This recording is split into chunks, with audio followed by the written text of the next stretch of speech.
Hi, എല്ലാവർക്കും spoken English ക്ലാസ്സിലേക്ക് സ്വാഗതം. ഈ ക്ലാസ്സുകളിൽ ഇംഗ്ലീഷ് ഭാഷയിലെ പാസീവ് എന്ന് വിളിക്കുന്ന വാചകങ്ങളാണ് നമ്മൾ കണ്ടുകൊണ്ടിരിക്കുന്നത്. ആദ്യമേ പാസീവ് വാചകങ്ങൾ എന്താണെന്ന് മനസ്സിലാക്കണം.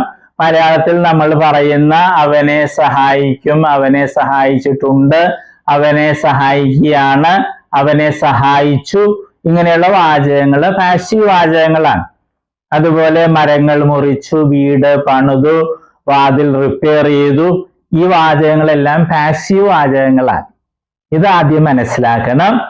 എല്ലാ ഭാഷകളിലും പാസീവ് വാചകങ്ങളും ഉണ്ട്. മലയാളത്തിന്റെ മറ്റൊരു പ്രത്യേകത, മലയാളത്തിലെ ചില വെർബ്സ്, ക്രിയകള് രണ്ട് രീതിയിൽ പാസീവായിട്ട് പറയാറുണ്ട്. ഉദാഹരണം, വീട് നിർമ്മിക്കപ്പെട്ടു അല്ലെങ്കിൽ വീട് നിർമ്മിച്ചു, വീട് തകർക്കപ്പെട്ടു അല്ലെങ്കിൽ വീട് തകർത്തു, ഇത് രണ്ടും പാസീവാ. അതുപോലെ അവനെ രക്ഷിച്ചു, അവൻ രക്ഷിക്കപ്പെട്ടു, അവനെ രക്ഷിച്ചു, അവൻ രക്ഷിക്കപ്പെട്ടു, ഇത് രണ്ടും പാസീവാ. എന്നാൽ ഈ രീതിയിൽ രക്ഷിക്കപ്പെട്ടു, തകർക്കപ്പെട്ടു, ശിക്ഷിക്കപ്പെട്ടു, ഈ രീതിയിൽ പറയുന്ന വെർബ്സ്, ക്രിയകള് മലയാളത്തിൽ കുറവാണ്. കൂടുതലും നമ്മൾ പറയുന്നത് അവനെ സഹായിച്ചു, അവനെ കണ്ടു, അവനെ അഭിനന്ദിച്ചു, അവനെ കൊണ്ടുപോയി, അവനെ അടിച്ചു, ഈ രീതിയിലാണ്. ഇവയെല്ലാം പാസീവ് വാചകങ്ങളാണ്. ഇത് ആദ്യം മനസ്സിലാക്കുക. മറ്റൊരു പ്രധാനപ്പെട്ട കാര്യം, എല്ലാ വെർബ്സിനും പാസീവ് ഇല്ല.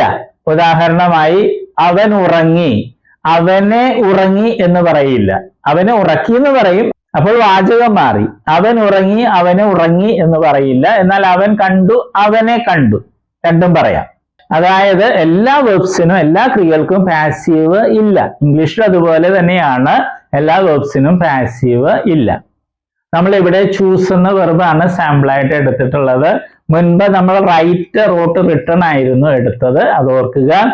ഈ ക്ലാസ്സുകളിൽ നാം കാണുന്നത് സിമ്പിൾ ഫ്യൂച്ചർ ടെൻസ് എന്ന് വിളിക്കുന്നതിന്റെ പാസീവ് വാചകങ്ങളാണ്. ടെൻസിന്റെ പേരൊന്നും പഠിക്കേണ്ട ആവശ്യമില്ല. ഇത് നമ്മൾ നേരത്തെ കണ്ടിട്ടുണ്ട്. അവൻ എഴുതും, ഞാൻ എഴുതും, അവർ പോകും, ഞങ്ങൾ വരും, ഇങ്ങനെ പറയുന്നത്. അങ്ങനെയുള്ള വാചകങ്ങളിലെ പാസീവ് വാചകങ്ങളാണ് ഈ ക്ലാസ്സിൽ നമ്മൾ കാണുന്നത്. ഇതുണ്ടാക്കുന്നത് സബ്ജക്റ്റ്, അതിൻ്റെ കൂടെ വിൽ ബി ഉപയോഗിക്കും, ഷാദിയും ഉപയോഗിക്കാം, നമ്മൾ വിൽ ബി ആണ് ഉപയോഗിക്കുന്നത്. പിന്നെ ഉപയോഗിക്കുന്ന വെർബിന്റെ ഈ ഫോം, പാസ്റ്റ് പാർട്ടിസിപ്പിൾ ഫോം ഉപയോഗിക്കും. നേരത്തെ കണ്ടപ്പോൾ ഈ ബേസ് ഫോം ആണ് ഉപയോഗിച്ചിരുന്നത്. ഓക്കെ, ഈ ഫോർമുലയൊന്നും കാണാപാഠം പഠിക്കേണ്ട ഒരാവശ്യമില്ല. നമ്മൾ പ്രാക്ടീസ് വഴിയാണ് ഈ ഭാഷ പഠിക്കുന്നത്. ഓക്കെ, നമ്മൾ കഴിഞ്ഞ ക്ലാസ്സിൽ ഒരു വാചകം കണ്ടു, ഹി വിൽ ബി ചോസൺ, അവനെ തിരഞ്ഞെടുക്കും. അതിലെ വെർബ് എന്ന് പറയുന്നത് വിൽ ബി ചോസൺ, 3 വാക്കുകളുണ്ട്. ഇന്ന് അതിന്റെ ചോദ്യമാണ്, അവനെ തിരഞ്ഞെടുക്കുമോ? ഇംഗ്ലീഷിലെ ചോദ്യം ഉണ്ടാക്കുന്ന രീതി നമുക്കറിയാം. വെർബിന്റെ ആദ്യത്തെ ഭാഗം കൊണ്ടൊന്ന് മുന്നിലിട്ടാൽ മതി, വില്ല് കൊണ്ടൊന്ന് മുന്നിലിട്ടാല് ചോദ്യമായി എഴുതുമ്പോഴും ക്വസ്റ്റ്യൻ മാർക്ക് ഇടുക. Will he B chosen, will he B chosen, അവനെ തിരഞ്ഞെടുക്കുമോ? ഇത് പാസീവാ. നേരത്തെ കണ്ടത് will he choose, will he choose, ഈ ഫോം, അവൻ തിരഞ്ഞെടുക്കുമോ, ഇത് അവനെ തിരഞ്ഞെടുക്കുമോ? ഓക്കെ, നമുക്ക് നോക്കാം. വിൽ ഐ ബി ചോസൺ, എന്നെ തിരഞ്ഞെടുക്കുമോ? മുൻപ് കണ്ടത് വിൽ ഐ ചൂസ്, ഞാൻ തിരഞ്ഞെടുക്കുമോ? വിൽ ഐ ബി സെൻഡ്, എന്നെ അയക്കുമോ? മുൻപ് കണ്ടത് വിൽ ഐ സെൻഡ്, ഞാൻ അയക്കുമോ? ഈ വ്യത്യാസം അറിയണം. വി, ഞങ്ങൾ, നമ്മൾ, ഇതേപോലെ തന്നെയാ. Will we be taught, will we be taught, ഞങ്ങളെ പഠിപ്പിക്കുമോ? മുൻപ് കണ്ടത് will we teach, will we teach, ഞങ്ങൾ പഠിപ്പിക്കുമോ? ഈ രീതിയിൽ പ്രാക്ടീസ് ചെയ്യണം. യു, നീ, നിങ്ങൾ, താങ്കൾ, അങ്ങ്, അവിടെ നിന്ന് എല്ലാത്തിനും യു ആണ് ഇംഗ്ലീഷില്. വിൽ യു ബി ഹെൽപ്, നിന്നെ സഹായിക്കുമോ? മുൻപ് കണ്ടത് വിൽ യു ഹെൽപ്, നീ സഹായിക്കുമോ? നിങ്ങൾ സഹായിക്കുമോ? അങ്ങ് സഹായിക്കുമോ? ആ രീതിയിൽ പ്രാക്ടീസ് ചെയ്യുക. ഹി, അവൻ, അയാൾ, അദ്ദേഹം, ലാറ്റിൻ ഹി ആണ്.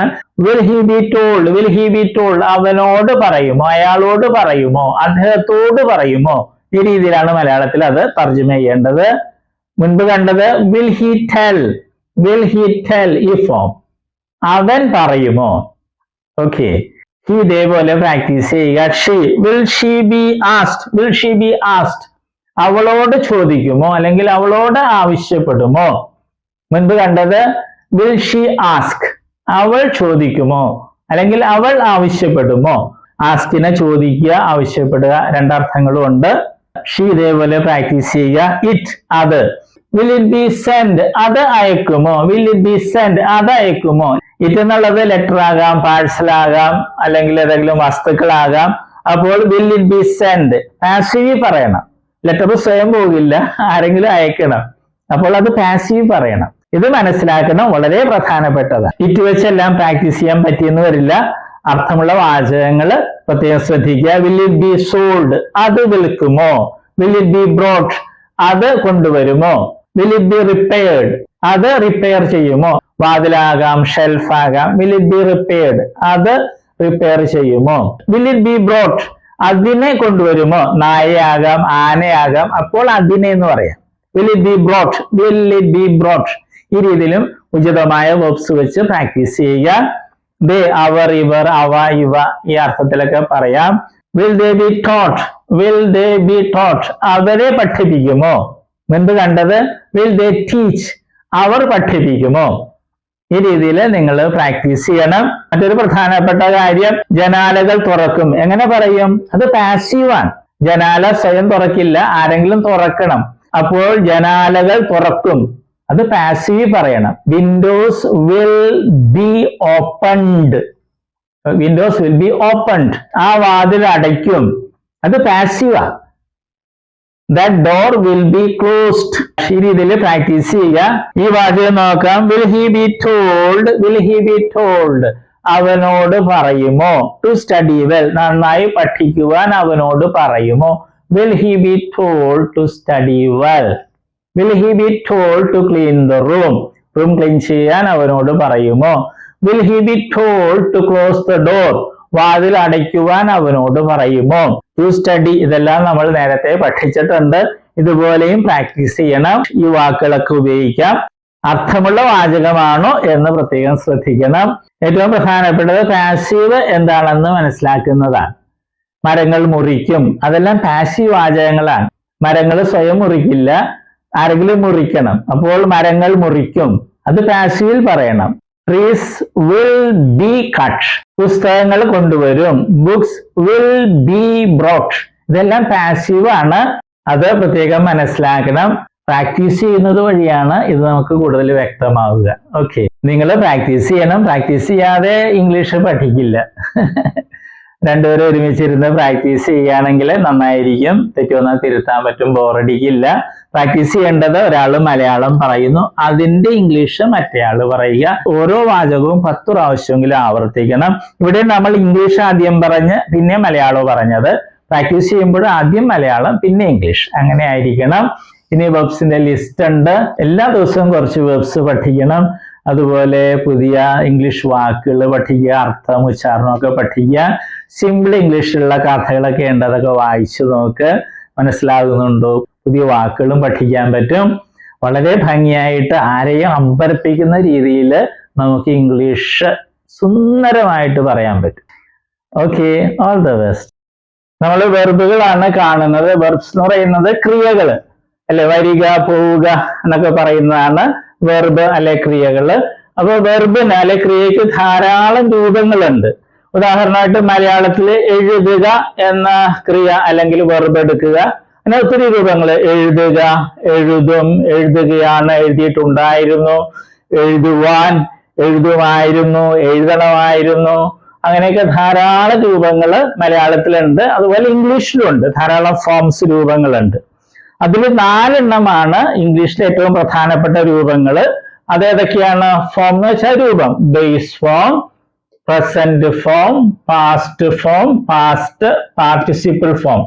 ഈ 4 രൂപങ്ങളാണ് ഏറ്റവും പ്രധാനപ്പെട്ടത്. കാരണം ഇംഗ്ലീഷില് എല്ലാ ടെൻസ് എന്ന് പറയുന്നത് അത് മറ്റൊക്കെ ഉണ്ടാക്കുന്നത് ഈ 4 എണ്ണത്തില് ഏതെങ്കിലുമൊക്കെ ഉപയോഗിച്ചാണ് ടെൻസും മറ്റും ഉണ്ടാക്കുന്നത്. അപ്പൊ ഈ 4 എണ്ണം അറിഞ്ഞിരിക്കണം, എങ്കിലേ ഇംഗ്ലീഷ് സംസാരിക്കാനും എഴുതാനൊക്കെ സാധിക്കുകയുള്ളൂ.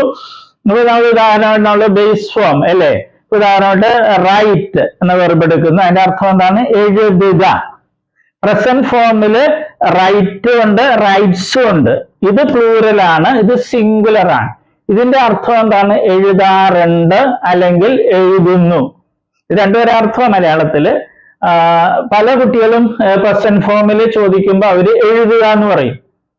അത് തെറ്റാണ്. ഈ പ്രസന്റ് ഫോമില് റൈറ്റിന്റെ അർത്ഥം എഴുതാറുണ്ട് എന്നുള്ളതാണ്. എഴുതുക എന്നുള്ളത് ബേസ് ഫോമാ. ഇത് ഒത്തിരി പേര് തെറ്റായിട്ട് സ്കൂളിൽ പഠിച്ചിട്ടുണ്ട്. പാസ്റ്റ് ഫോമില് അതിന്റെ അർത്ഥം എന്താണ്? വാക്ക് എന്താണ്? റോട്ട്. അതിന്റെ അർത്ഥം എഴുതി എന്നുള്ളതാണ്. പിന്നെ പാസ്റ്റ് പാർട്ടിസിപ്പിൾ ഫോം ഉണ്ട്, അതിന്റെ റൈറ്റിൻ്റെത് റിട്ടൺ എന്നുള്ളതാണ് ആ ഫോം. അതിന് പല അർത്ഥങ്ങളുണ്ട്, മാറി മാറി വരും. പിന്നെ ഒരു കാര്യം നമ്മൾ അറിഞ്ഞിരിക്കുക, ഈ ബേസ് ഫോമും പ്രസന്റ് ഫോം പ്ലൂറലും ഇംഗ്ലീഷ് ഭാഷയിലെ വെർബുകൾക്ക് ഒരെണ്ണത്തിനൊഴികെ, ബി എന്ന വെർബിനൊഴികെ ബാക്കി എല്ലാ വെർബുകൾക്കും ഒരേപോലെയാണ്. സ്പെല്ലിങ്ങും ഉച്ചാരണമൊക്കെ ഒരേപോലെ തന്നെയാണ്. ഏത്? ബേസ് ഫോമും പ്രസന്റ് ഫോം പ്ലൂറലും. അർത്ഥം വ്യത്യാസമുണ്ട്. ബേസ് ഫോമിൽ എഴുതുക എന്നുള്ളതാണ് റൈറ്റ് എന്ന് പറയുമ്പോൾ, പ്രസന്റ് ഫോമിൽ റൈറ്റ് എന്ന് പറയുമ്പോൾ എഴുതാറുണ്ട് എന്നുള്ളതാണ്. ഇംഗ്ലീഷ് ഭാഷയിൽ 1,70,70,000-ലധികം വെർബുകൾ, ക്രിയകളുണ്ട്. അപ്പൊ അതില് ഈ വെർബ് ഒഴിച്ച്, ബി എന്നൊരു വെർബുണ്ട് ഇംഗ്ലീഷില്, അത് ഒഴിച്ച് ബാക്കി എല്ലാ വെർബുകളുടെയും ബേസ് ഫോമും പ്രസന്റ് ഫോം പ്ലൂറലും ഒരേപോലെ, ഒരേ സ്പെല്ലിംഗ്, ഒരേ ഉച്ചാരണം. ഓക്കെ, അതുകൊണ്ട് നമ്മൾ ഇത് പ്രത്യേകിച്ച് പഠിക്കില്ല. നമ്മൾ ഇത് മൂന്നുമാണ് പഠിക്കുന്നത്. അത് നമ്മൾ സ്കൂളിൽ പഠിച്ചിട്ടുണ്ട് അല്ലെ? Come, came, come, go, went, gone, അത് തന്നെ സാധനം. പിന്നെ നേരത്തെ ഒരു കാര്യവും കൂടി, ഇംഗ്ലീഷിൽ നേരത്തെ പറഞ്ഞു 1,70,000 വെർബ്സ് ഉണ്ട്. അതിൽ ഭൂരിഭാഗം വെർബുകളുടെയും ഈ പാസ്റ്റ് ഫോമും പാസ്റ്റ് പാർട്ടിസിപ്പിൾ ഫോമും ഉണ്ടാക്കുന്നത് ഈ പ്രസന്റ് ഫോമിന്റെ കൂടെ ഡി അല്ലെങ്കിൽ ഇ ഡി എന്ന് കൂട്ടിച്ചേർത്താണ്. ഒരിക്കൽ കൂടി പറയട്ടെ, ഇംഗ്ലീഷ് ഭാഷയിലെ ഒട്ടുമിക്ക വെർബുകളുടെയും പാസ്റ്റ് ഫോമും പാസ്റ്റ് പാർട്ടിസിപ്പിൾ ഫോമും ഉണ്ടാക്കുന്നത് ഡി അല്ലെങ്കിൽ ഇ ഡി എന്ന് പ്രസന്റ് ഫോമിന്റെ ഈ പ്ലൂറലിനോടുകൂടെ കൂട്ടിച്ചേർത്താണ്. അല്ലാതെ കുറെ വെർബ്സ് ഉണ്ട്. അപ്പൊ പക്ഷെ അതാണ് നമുക്ക് ഒത്തിരി ഉപയോഗിക്കുന്നത്. അതിലൊരു ഒരെണ്ണമാണ് ഇത്, റൈറ്റ്, റോട്ട്, റിട്ടൺ. ഇത് മൂന്ന് രീതിയാണ്. റൈറ്റ് ഇത് വേറെ രീതി, റോട്ട് ഇത് റിട്ടൺ. ഓക്കെ, അപ്പൊ നമ്മൾ ഇത് മൂന്നും പഠിക്കുള്ളൂ. നേരത്തെ പറഞ്ഞതുപോലെ ഇത് പ്രത്യേകിച്ച് പഠിക്കേണ്ട കാര്യമില്ല, ബേസ് അർത്ഥം അറിഞ്ഞിരുന്നാൽ മതി. ഓക്കെ, ഇപ്പൊ കമ്മിന്റെ അർത്ഥം എന്ന് പറഞ്ഞാൽ വരിക. ബേസ് ഫോമിൽ കം എന്ന് പറഞ്ഞാൽ വരിക എന്നായിരിക്കും. പ്രസന്റ് ഫോമിൽ വരാറുണ്ട് എന്നായിരിക്കും അതിന്റെ അർത്ഥം. ഉച്ചാരണവും സ്പെല്ലിങ്ങും ഒന്ന് തന്നെ ആയിരിക്കും. അപ്പൊ നമ്മളിത് മൂന്ന് സ്കൂളിൽ നമ്മൾ പഠിച്ചിട്ടുണ്ട്. അത് ശരിയായിട്ടൊന്ന് മനസ്സിലാക്കണമെന്നേ ഉള്ളൂ. നമ്മളൊരു 16 ലിസ്റ്റ് വെർബുകൾ ഉണ്ടാക്കിയിട്ടുണ്ട്. ഏറ്റവും കൂടുതൽ ഉപയോഗിക്കുന്ന വെർബ്സ് ആണ്. ഇടിയും ചേർത്തതും ഉണ്ട്, പിന്നെ ഈ പ്രത്യേകതയുള്ള വെർബ്സും ഉണ്ട്. അത് നമ്മൾ പഠിക്കണം. വെർബിന്റെ ലിസ്റ്റിലെ മൂന്നാമത്തെ ലിസ്റ്റാണ് നമ്മൾ ഇന്ന് വായിക്കുന്നത്. അപ്പോൾ 4 ഫോംസ് ഉണ്ട്: base form, present form, past form, past participle form. ഈ 4 ഫോം അറിയാതെ ഇംഗ്ലീഷ് പഠിക്കാൻ പറ്റില്ല. അപ്പോൾ നമ്മൾ ആദ്യത്തെ 3 ഫോംസ് ആയിരിക്കും എല്ലാ വെർബിന്റെയും നമ്മൾ പഠിക്കേണ്ടത്. അപ്പൊ ആദ്യത്തെ വാക്കുകൾ നോക്കുക, ഞാൻ വായിക്കുകയാണ്. Present form, past form, past participle form. Keep, kept, kept. Sleep, slept, slept. Meet, met, met. Weep, wept, wept. Creep, crept, crept. Feel, felt, felt. Sweep, swept, swept. Kneel, knelt, knelt. Dwell, dwelt, dwelt. Build, built, built. Burn, burned, burned. ഇങ്ങനെയുള്ള വെർബുകള് present form പ്ലൂറലിന്റെ കൂടെ D എന്നോ E D എന്നോ കൂട്ടിച്ചേർത്താണ് നമ്മൾ past ഫോമും past participle ഫോമും ഉണ്ടാക്കുന്നത്. നമുക്ക് വായിക്കാം. allow, allowed, allowed. Arrive, arrived, arrived. Attract, attracted, attracted. Beg, begged, begged.